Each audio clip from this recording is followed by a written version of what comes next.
Hey everyone, Kirk here from Kirk's Aquariums. Hope you and your fish are doing well. We've got a lot to unpack this week in the fish room update. I've got some live baby brine shrimp I'm going to be feeding out, and I've got heaps and heaps of baby fish that I'm going to show you guys. Plus, I've got one big change this week that I've made that hopefully will yield some better spawning results for my fish. It's all coming up in this video. Alright, let's get started with feeding some live baby brine shrimp to my fish, because who doesn't like watching baby brine shrimp get fed to fish? This is what we're going to feed today. This is almost ready to be harvested, but that's what we're going to feed to our fish right now. And I'll jump to it and I'll show you some awesome feeding of live baby brine shrimp. So these are the baby angelfish, just getting fed that live baby brine shrimp.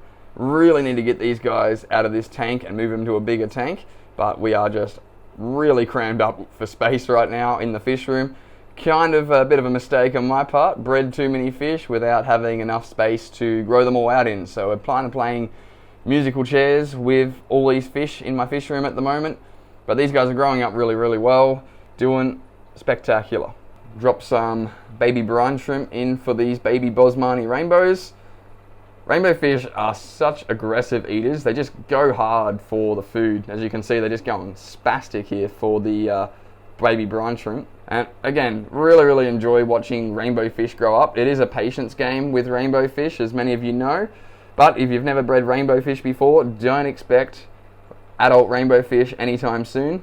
The babies take at least 4 to 6 months before they are looking like rainbow fish. So these guys are just smashing the live baby brine shrimp, and then we've got the super red bristlenose down the bottom as well.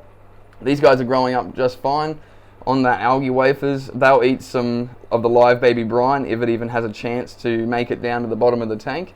But I just thought I'd show you the craziness of rainbow fish eating live baby brine. It is quite enjoyable to watch, in my opinion. I'll give these guys some live baby brine as well. These are the turquoise rainbows.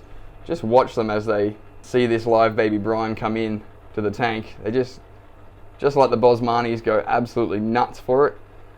I've really never seen fish go for food quite as hard as they do with live baby brine. It is a bit of an effort hatching live baby brine shrimp every day, but I really see the results in it, and I think it's honestly worth it. If you're serious about breeding fish, definitely put that little bit of extra effort in and get yourself going some live baby brine shrimp. Your fish will thank you for it, and you will thank yourself for it in the long run, because they just go nuts for it, and it really helps get that size on the fish early on, which is what you want when it comes to breeding fish. You don't want them to be slowly growing, you want them to be full every day. This is not going to overfill them. Live baby brine is not sort of a bloating sort of food. You can overfeed it, but in my experience, it's really hard to overfeed on baby brine shrimp. The fish just go mental for it, like I've said, and you just see the results instantly. So this is my beautiful pair of blue zebra angelfish, and again, I've mentioned this the last couple of videos, but I'm very worried about this female.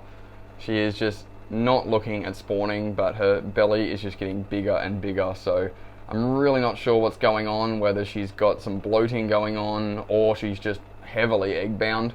But we are going to try today to do some changes to this tank, and actually all these tanks along this rack, to put some gravel back in. Now I'm not going to put a lot of gravel back in, but I'm going to show you guys the process of that once it's all finished.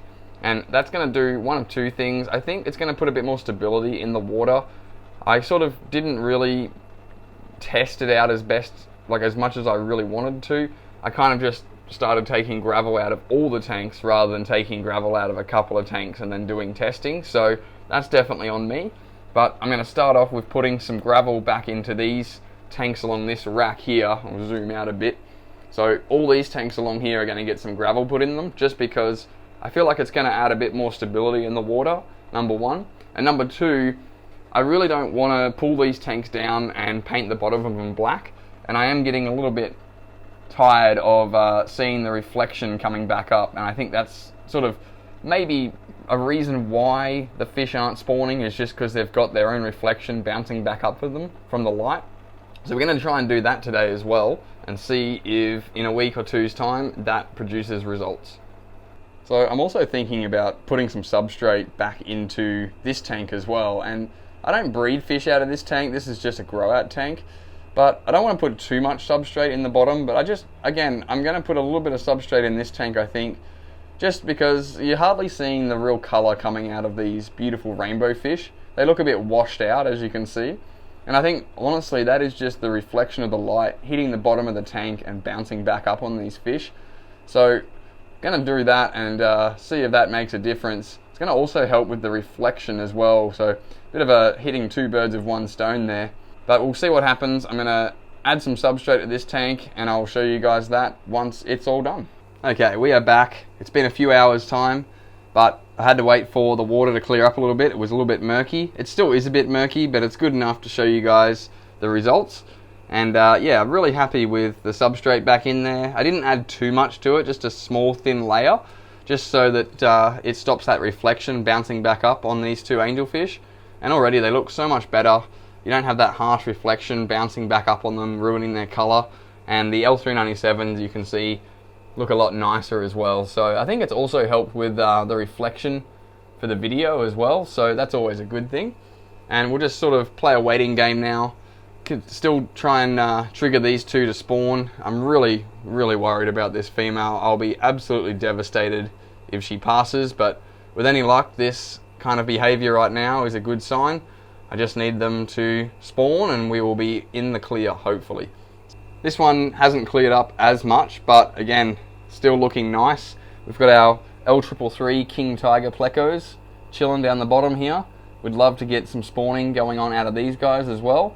I think I've got about 4 or 5 of them in this tank, and then we've got our beautiful red koi angels. These are the ones that sort of made myself.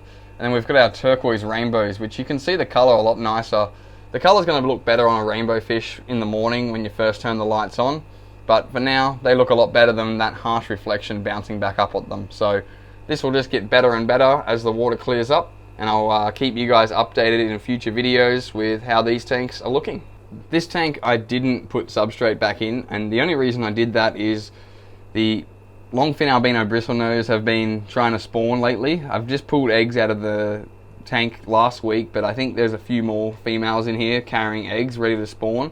And more importantly, this beautiful pair of angels have been all day looking at spawning for me, and I really didn't want to disturb potential spawn happening, so I will wait till these guys to spawn because the female is looking like she's going to spawn pretty soon.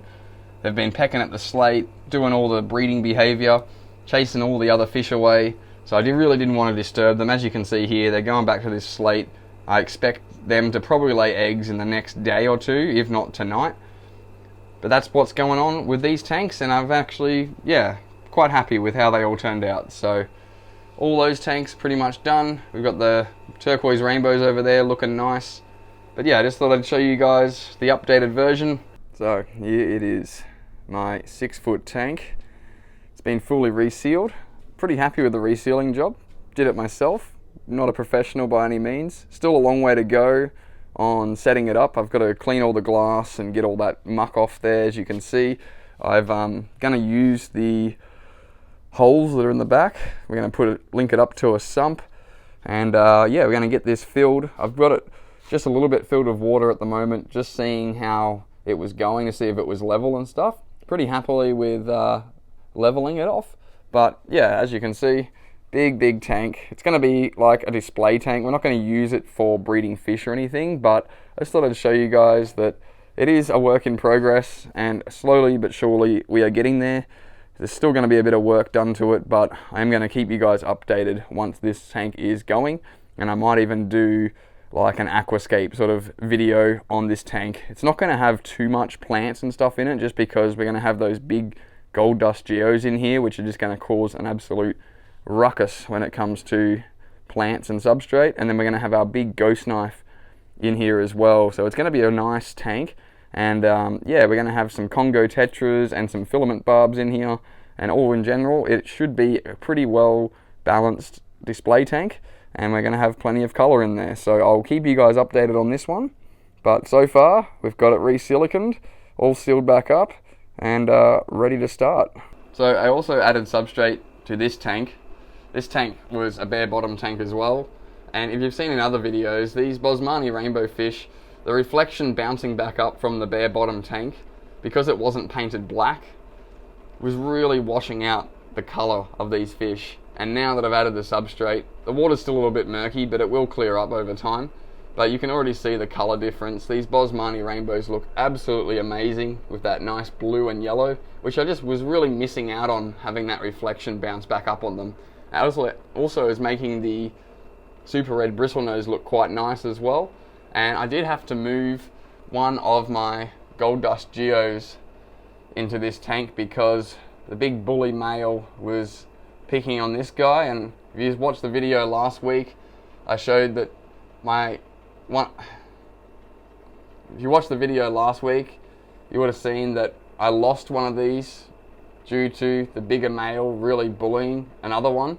And so I didn't want to have that happen again to this guy. So I've moved him into this tank by himself just to save any more future deaths.